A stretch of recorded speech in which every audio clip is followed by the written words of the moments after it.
himeen dhiisame aan waa'ee midhaaga kan kee hundumaa caaltagaa waa'ee dhabaa fi dhaabbataanis haala malaanis sitti himeen keessa koo hundumaa an yaada kan koo jaalalaan siif qabu ni beektaa koo jaalaleetoo ati jiruutoo Kottume,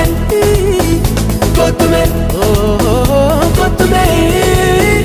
kottume, kottume, kottume,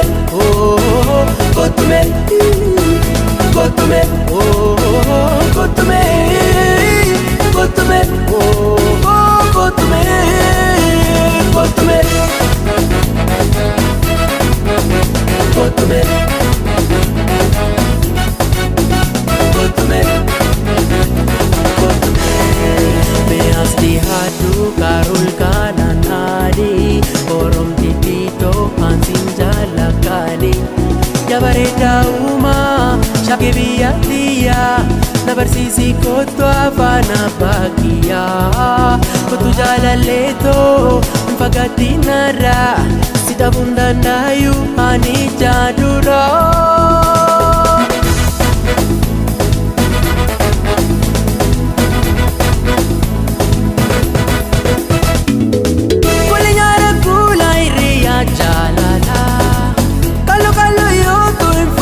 Tinara